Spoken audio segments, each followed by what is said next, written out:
Jumpa lagi dengan saya Linda Wahyudi di sini di dalam podcast saya. Kali ini tamu saya adalah tamu istimewa, yaitu seorang guru TK, guru favorit bagi anak-anak TK. Nah, seperti itu. Ini adalah Bu Puji, sahabat saya, adik saya yang selisihnya jauh sekali umurnya dengan saya. Tapi yang luar biasa, dia telaten sekali pada anak-anak. Halo Bu Puji. Halo Bu Linda. Thank you ya sudah mau datang. Sama-sama. Di podcast saya kita berbagi, Bu Puji. Oke. Nah, Bu Puji, berapa tahun sih sudah ngajar TK? Dari tahun 2003, jadi sekitar 18 tahun. 18 tahun. Nah, kok bagi orang lain ngajar TK itu ribet, repot, susah, sulit ngomong. Nah, apa sih yang mendorong itu tiba-tiba aku pengen jadi guru TK? Apa mungkin cita-cita atau kepaksa gitu? Ada orang-orang yang kepaksa jegur, ada yang cita-cita. Kalau Ibu Puji sendiri gimana? Kalau saya sendiri sih memang dulu waktu masih kecil itu punya guru TK favorit ya. Saya dulu pernah pengen jadi guru TK memang, cuman seiring dengan berjalannya waktu, karena waktu itu kan di kampung, jadi ya sekolah SD, SMP, waktu itu SMEA Bu, SMEA. Setelah itu ke Bali itu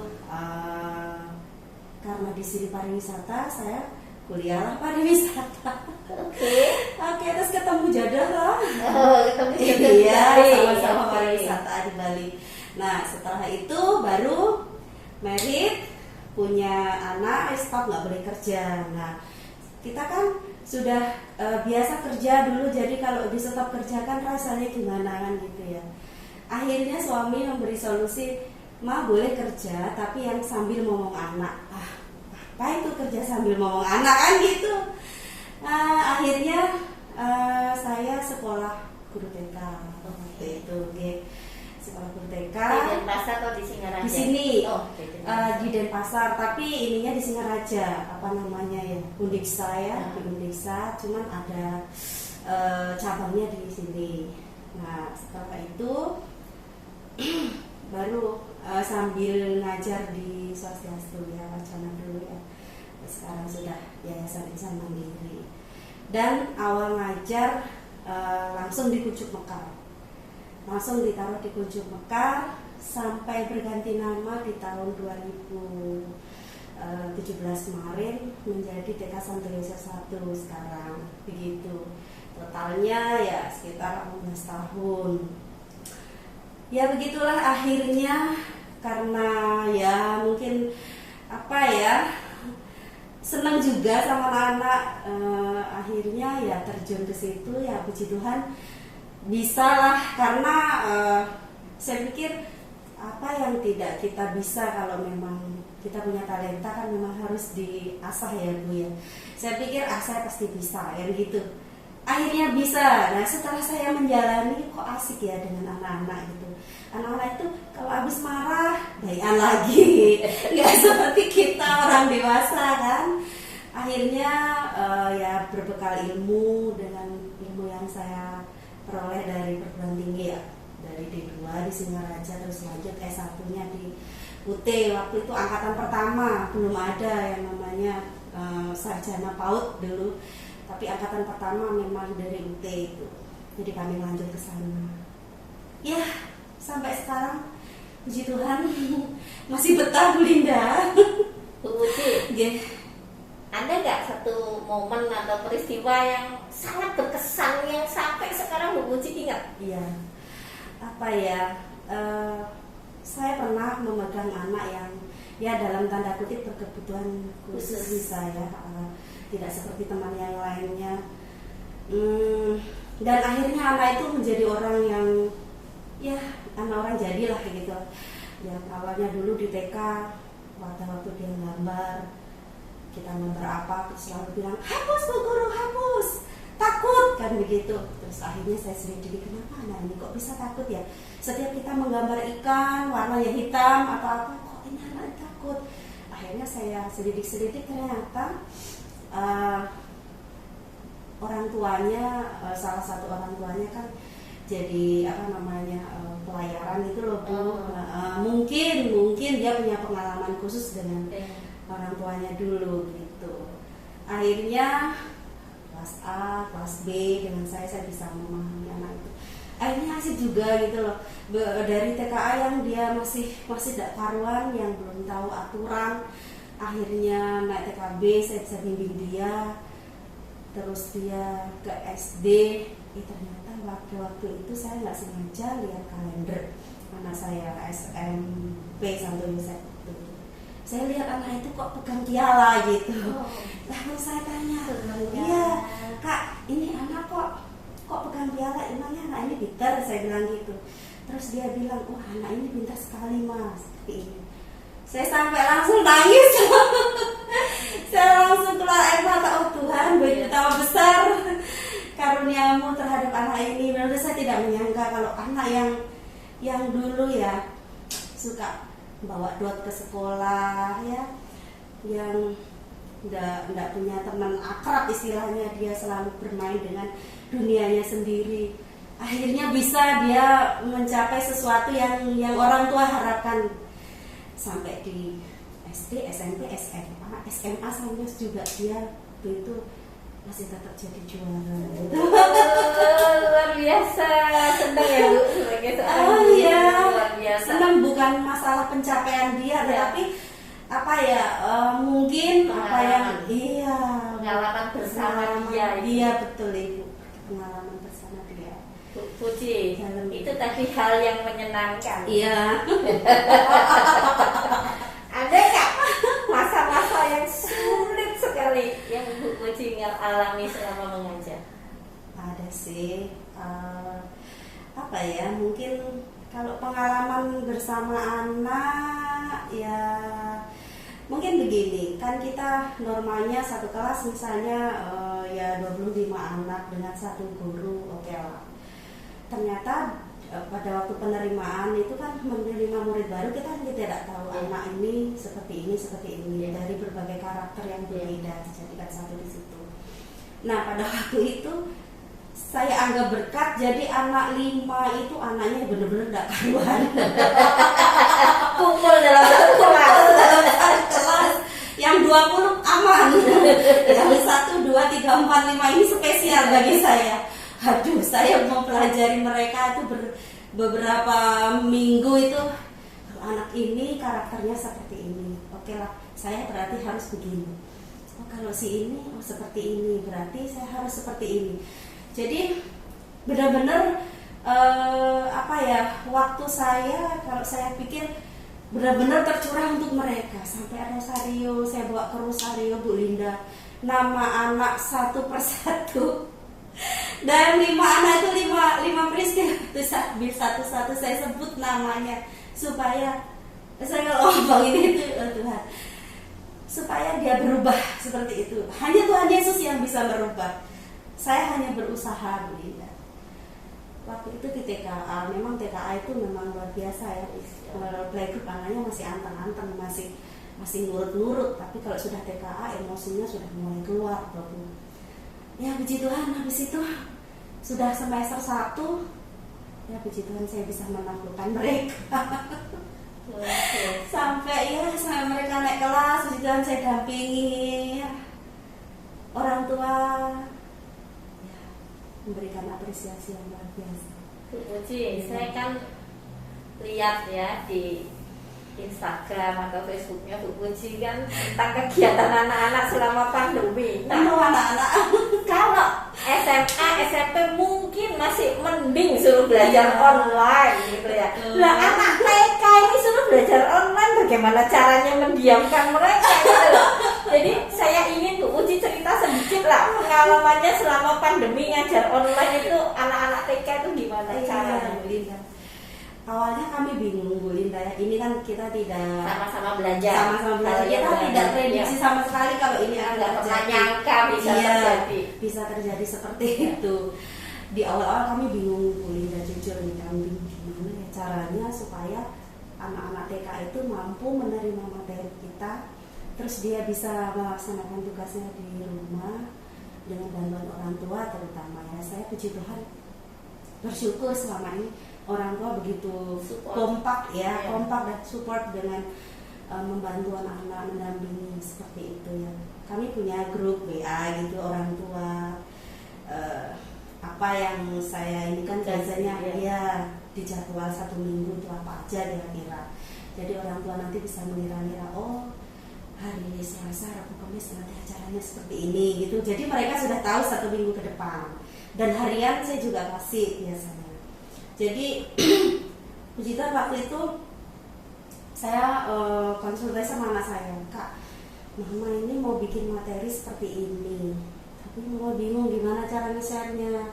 Kasihan orang tua kuotanya, gitu. Kalau kita online terus berhadapan tiap hari, itu kan mahal Bu. Kita mahal yang namanya kuota itu kan. Iya yang mereka yang punya. Kalau yang pas-pasan kan akan menjadi beban gitu. Terus waktu itu puji Tuhan yayasan juga bertindak cepat. Kami guru-guru dikumpulkan, diajarin IT, mengemas pembelajaran online seperti itu. Setelah itu kami dikasih belajar, diimbaskan juga ke teman-teman. Saya juga sudah ya, berarti tidak kita bikin PowerPoint-nya, Bu Indah. Di PowerPoint itu mungkin sudah ada materi, misalnya sekarang temanya keluarga. Kita membuat materi itu menerangkan keluarga itu siapa saja, apa tugasnya ayah, seperti itulah, seperti itu. Terus ada lagu-lagunya juga di PowerPoint itu. Terus ada film, ada video ya, paling tidak durasi paling cepat, paling lambat 3 menit lah gitu di situ. Jadi semuanya masuk ke PowerPoint itu kami buat. Cuman berpikir lagi gimana caranya nge-share supaya orang tua itu bisa membuka semua gitu. Akhirnya saya minta tolong anak saya untuk mengajari gimana caranya. Dia punya ide mah buat aja YouTube. Akhirnya saya membuat akun YouTube seperti itu. Setelah PowerPoint jadi, saya rekaman Bu. Saya rekaman, saya titip di link YouTube. Orang tua saya kasih link di grup supaya membuka link itu untuk mengetahui pembelajaran apa. Seperti itu. Itu setiap hari temu muka? Setiap hari sayang. Setiap hari Senin sampai Jumat. Pakai Zoom? Enggak, kalau pakai Zoom temu muka langsung itu seminggu sekali. Mungkin setiap hari Sabtu atau Minggu, seperti itu sesuai dengan orang tua jadwalnya bisanya jam berapa. Karena anak kan tidak mungkin dia nggak punya HP kan, yang punya HP, yang punya fasilitas orang tua. Jadi pembelajaran itu saya buat setiap hari Bu Linda. Jadi hari Sabtu begini biasanya saya duduk manis di rumah buat ininya materi 1 minggu itu apa aja. Setelah itu buat PowerPoint-nya 1 minggu, besok hari Minggunya. Seninnya saya baru rekaman. Pagi-pagi saya rekaman. Setelah rekaman langsung saya upload di YouTube, terus langsung saya sampaikan ke orang tua. Gitu. Itu sekali Ibu rekaman itu berapa menit? Durasi maksimal 10 menit. Jadi anak TK itu kan nggak bisa lama-lama. Jadi maksimal 10 menit. Jadi ngajarnya itu ya lewat YouTube. Lewat YouTube yang saya buat, di situ ada saya, begitu. Jadi saya rekaman cuap-cuap setiap Terus, hari. habis itu tugas-tugasnya? Tugas-tugas itu mereka foto. Iya, mereka film. Mereka buat misalnya kalau misalnya tugasnya menceritakan kembali apa yang diceritakan di video keluarga tadi misalnya. Anak-anak bercerita kembali, orang tua mau videokan. Durasi paling tidak ya 1 menit. Kumpulkan ke saya. Ke WA gitu. Iya. Di share di WA. Iya di WA tapi pribadi. Dijabri ke saya. Oh ini anak ini. Oh perkembangannya seperti ini gitu Ibu. Kalau kerja apa lagi ya di PowerPoint itu sudah ada misalnya cara menggambar. Saya sudah membuatkan caranya itu seperti ini, langkah-langkahnya begini berupa video. Jadi anak-anak sewaktu-waktu kepingin membuka link itu diulang-ulang pun masih ada. Iya. Jadi materi apa aja sekarang temanya kendaraan, misalnya kendaraan darat, laut, udara seperti itu. Saya setiap hari misalnya subtemanya kendaraan air, hari ini perahu besok kapal laut, besoknya lagi misalnya kapal selam, ya seperti itu. Jadi setiap materi kan berbeda. Luar biasa kalau saya pikir kayak nggak mungkin seperti itu awal-awalnya, tapi ternyata dengan ya berjalannya waktu bisa kita lewati. Setelah itu Bu, kami membuat laporan. Jadi laporannya itu per anak Bu. Oke, satu kelas kami 22 anak. Jadi per anak membuat laporan. Misalnya hari ini belajarnya 3, menggambar, bercerita, sama nyanyi misalnya. Ini 3 ini jadi satu video itu per hari? Enggak. Jadi yang divideokan kan khusus bercerita. Oh, oke. Videonya bercerita, yang gambar itu di foto saja hasilnya. Dilihat gitu. Kadang ada yang prosesnya divideokan sebentar, dikasih kita. Lalu saya menghasilkan ke folder-folder itu, kirim ke dinas. Oh gitu. Bu, setiap hari itu Bu Harus ke dinas. Ada kami punya jadwal. Jadi 1 minggu kadang dapat 2 kali untuk mengirim ke dinas. Tapi yang pasti semuanya harus membuat guru itu untuk difolderkan. Jadi sewaktu-waktu diperlukan kita tinggal print. Ada juga yang kalau tahun lalu kami sudah ngeprint 1 anak tuh kemarin kita bongkar-bongkar Bu, 1 anak bisa segini Bu. Loh, itu tuh Ibu kerjakan di rumah atau di sekolah? Kalau di sekolah saja tidak mungkin. Jadi di rumah juga harus membuka laptop. Kadang duduk manis pagi sampai sore, hanya mengerjakannya kayak gitu-gitu. Ya sebentar ditinggal, sebentar lagi duduk harus bikin lagi. Seperti itu. Tapi di sekolah masuk, ibu gurunya masuk? Di sekolah kami masuk. Sebelum PSBB kami masuk jam 7 sampai jam 2 sore dan jam 2 siang. Setelah PSBB ini kami bagi 2. Jadi Senin, Rabu, Jumat, Selasa, Kamis. Jadi gantian. Minggu depan masuk ke Selasa, Senin, Rabu, Jumat kayak gitu. Jadi bergantian dengan teman supaya tidak terlalu ramai. Oke. Terus di sekolah nggak ada murid, terus ngelakuin apa? Kami nggak ada murid, ya itu kan tadi kan rekaman. Ya bikin download fotonya lama Bu itu. Download foto satu-satu per anak kan. Setelah itu masukin ke laporannya. Seperti itu setiap hari begitu. Terus kalau pas memang ada waktu senggang, ya kami Google Meet dengan anak-anak. Seperti itu. Misalnya buat janji dulu. Hari ini siapa yang bisa Google Meet, tolong isi list kan begitu. Oh ini bisa si A, ini si D. Oh jadi nggak pakai Zoom, pakai Google Meet? Kami pakai Google Meet gitu. Setelah itu ya yang bisa-bisa saja Google Meet dulu. Tapi nanti setelah akhir minggu, Sabtu atau Minggu, anak-anak kan tentunya bisa semua. Saya udah bikin Google Meet lagi gitu. Jadi nggak setiap hari Google Meet. Kasihan. Yang biasanya setiap hari ketemu anak rame, tiba-tiba sekarang nggak ketemu. Aduh, bangku kosong. Itu rasanya gimana? Pertama-tama sedih Bu. Pertama-tama sedih, kita seperti mengajar dengan bangku kosong kan di kelas kami itu rekamannya kan di kelas top. Jadi sedih sekali. Kapan ini kelas terisi lagi itu? Tapi ya mau bagaimana lagi? Seperti ini kondisinya. Satu-satunya jalan ya kalau memang kita kepingin ini sama anak-anak ya. Saya sering video call, anak-anak juga sering video call ke saya kayak gitu. Sekedar say hello. Di luar itu semua ada nggak banyak keluhan orang tua? Kan setahu saya banyak yang mengeluh sama saya. Kalau anaknya model introvert nggak masalah, dia di rumah manis-manis saja karena dia lebih senang sendiri. Nah kalau model ekstrovert yang senangnya keluar, ketemu teman, main sama teman, godain teman, ngerjain teman, itu kan sangat tersiksa itu di rumah. Dan katanya konon, karena saya tidak punya anak kecil sekarang, saya tidak tahu ya. Cuman dengar dari cerita teman-teman saya yang punya anak kecil, dia bilang sampai stres berat anaknya karena tidak ketemu bu gurunya dan tidak ketemu teman-temannya gitu. Gitu sampai ada yang stres ya. Banyak Bu, nggak satu yang cerita begitu. Itu Ibu pernah nggak dapat keluhan dari orang tua puji Tuhan saya nggak pernah dapat keluhan seperti itu.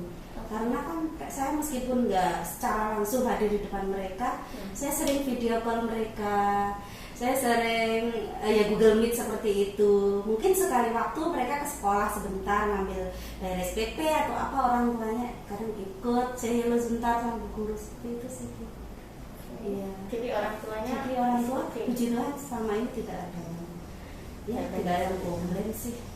Cuman ya memang keluhannya gini, kapan ya tatap muka lagi, ini kegiatan ekstra yang mestinya kita laksanakan tidak ada, seperti itu ya. Ada keluhan seperti, tapi tidak sampai yang namanya ini banget gitu loh, pasti ada, manusiawi itu gitu. Nah terus sekarang ditinjau dari segi orang tua ya Bu, memang bukan tanggung jawab guru, cuman kan kita ini berbagi di sini.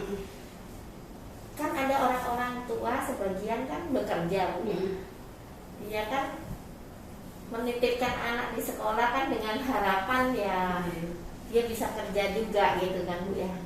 Nah sekarang kan begini, dia harus ngajar sendiri kan Bu, harus nemenin anaknya, harus videoin anaknya kan, seperti itu. Nggak ada kesulitan ya bagi mereka? Pasti ada kesulitan Ibu, kesulitan pasti ada. Cuma saya orangnya itu fleksibel ya. Jadi PR nggak terlalu banyak gitu. Saya seorang begini. Jadi misalnya nih hari ini ada tugas seperti ini, orang tua nggak bisa misalnya, Ibu saya nggak bisa setelah pagi misalnya atau siang, mungkin nanti malam saya baru bisa setor kabarnya. Gak masalah sih, is okay. Misalnya lagi, Ibu hari ini saya harus begini-begini, jadi izin. Gak masalah kalau saya, karena apa? Kita itu minta tolong loh ke orang tua.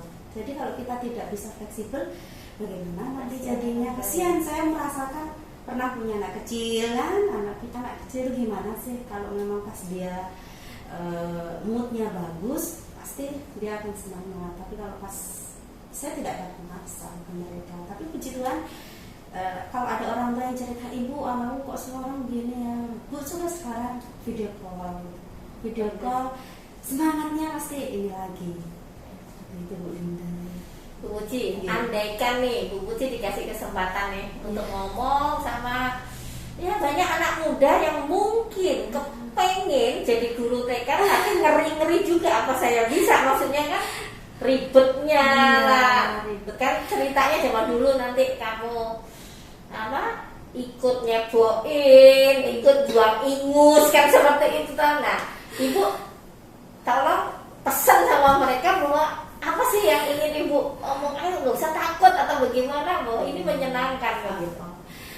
Ya, untuk anak muda semuanya, jadi guru TK itu senang, enjoy, jangan takut. Kenapa? Karena anak-anak TK itu anak-anak yang masih lugu, anak-anak yang lucu. Kita hanya dibutuhkan kita yang harus seperti anak-anak ketika kita menghadapi anak-anak TK. Makanya mereka pasti akan nurut kok sama kita kalau kita bisa berlaku seperti mereka. Karena anak kecil itu penurut. Semua ditiru kegiatan kita. Jadi ya paling tidak kita harus kasih hati buat mereka begitu. Nah, jangan takut. Anak-anak sekarang nggak seperti anak yang dulu. Anak-anak sekarang lebih canggih. Anak-anak kecil itu canggih sekali sekarang. Mereka lebih mandiri juga. Ya memang sih kita jadi guru TK harus mendampingi anak, misalnya ya kalau memang dia pipis ya kita dampingi. Kalau memang dia ya ingusan ya kita layani, kita pelayan kan. Jadi kalau kita pelayan, kita melayani anak-anak. Kalau kita melayani dengan tulus, pasti anak-anak juga akan menerima kita apa adanya. Selama ngajar tidak pernah ada dikomplain orang tua sampai bagaimana gitu Bu?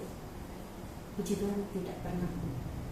Mungkin pernahnya seperti ini, bukan komplain karena bagaimana, yang mungkin anak sama anak. Nah, misalnya anak sama anak, orang tua ikut-ikut kan seperti itu. Tapi begitu kita jelaskan dengan dengan bahasa yang manis lah, supaya orang tua itu bagaimana caranya orang tua tidak tersinggung. Anak sama anak kan udah biasa. Makanya kita sebagai guru ya harus jadi penengah yang baik seperti itu. Ya puji Tuhan tidak ada yang sampai ya ngeri gitu, tidak ada.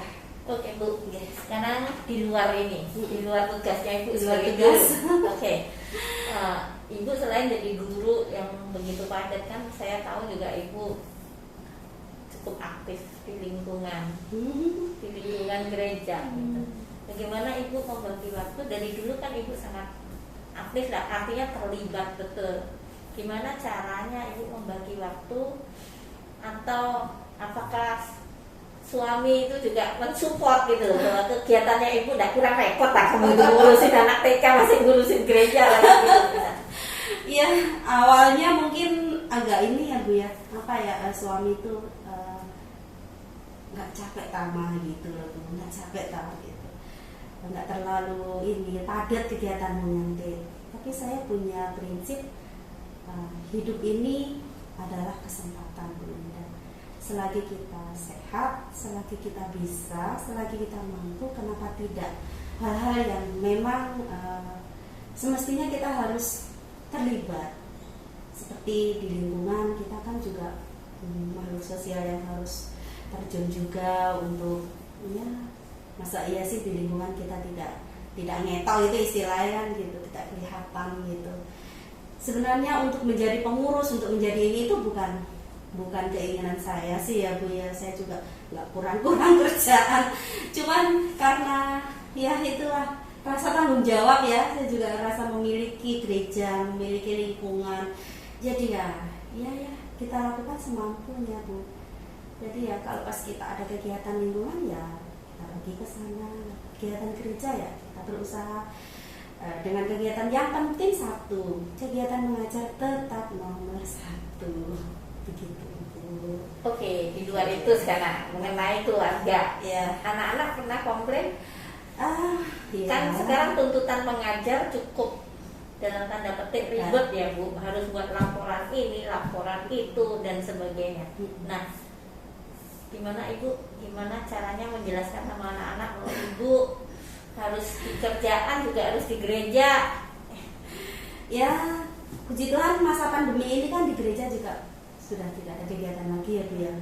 Terus di lingkungan juga tidak, atau paling Zoom dengan teman-teman, seperti itu aja sih. Jadi kegiatan full murni hanya untuk rumah dan sekolah gitu. Meskipun di rumah saya harus terus ngerjain tugas seperti itu, anak-anak juga nggak komplain sih, cuma bilang mama nggak capek ya dari tadi di depan komputer terus, seperti itu komplainnya. Dan anak-anak yang paling kecil umur berapa? Yang kecil SMP kelas 2, yang Stefani SMA kelas 1, Kak Iannya kuliah semester sudah mau selesai sih Bu, tahun ini kalau lancar akhir tahun selesai. Tapi kalian tidak di Bandung di Di sini? sini mulai September di sini. Gitu. Nah itu kan anak-anak sudah sekarang waktu gede, waktu kecil. Waktu kecil, ibu pasti. punya kegiatan di sekolah, di gereja, gimana anak-anak? Ya, Nggak komplain ngintil. pasti.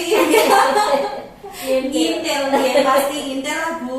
Ya, misalnya kegiatan di lingkungan atau di gereja yang berhubungan dengan anak-anak pasti ikut.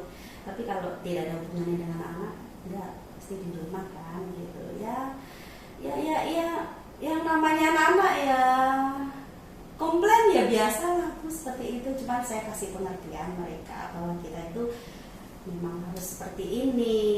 Jadi kapan lagi kalau tidak sekarang? Oke Bu Puji, satu kata deh, apa yang ibu bisa katakan mengenai guru TK atau pekerjaannya ibu? Satu kata yang kata. Asik. Luar biasa. Semoga bisa bertahan sampai nanti Bu. Kalau satu kata saya minta, atau dua kata atau satu kalimat boleh deh, mengenai anak-anak. Apa artinya anak-anak Anak-anak bagi itu ibu? imut Ibu. Bagi saya anak-anak itu imut. Anak-anak itu luar biasa.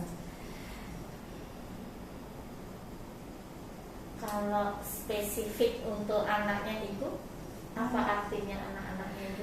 Anak-anak saya juga ya luar biasa. Mereka bisa menerima apa kegiatan-kegiatan yang begitu ribetnya dulu.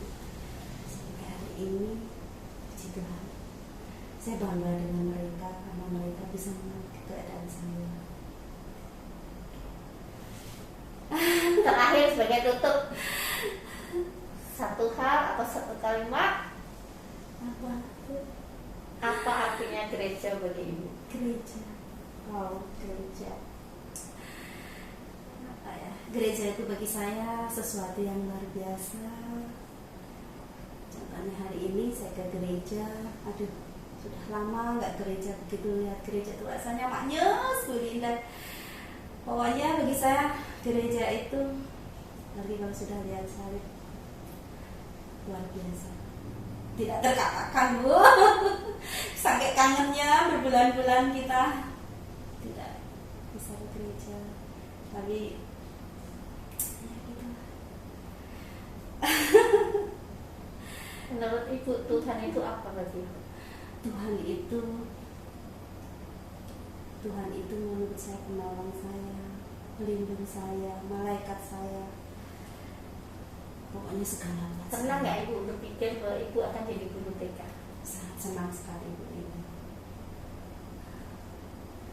Ibu Uci, thank you banget. Ibu Uci sudah mau datang. Lain kali kalau diundang lagi, mau ya Boleh, berbagi boleh. cerita bagaimana Ibu Boleh. menghidupi, mungkin jauh tiba-tiba merantau ke Bali, hidup di Bali. Nah, itu nanti kita session berikutnya kita Boleh. bisa ngobrol lagi. Boleh. Terima kasih banyak teman-teman sudah menyaksikan, sudah mendengarkan acara kami. Semoga acara ini memang benar-benar dapat memberikan inspirasi yang baik bagi teman-teman semua. Menjadi guru TK siapa takut? Yes.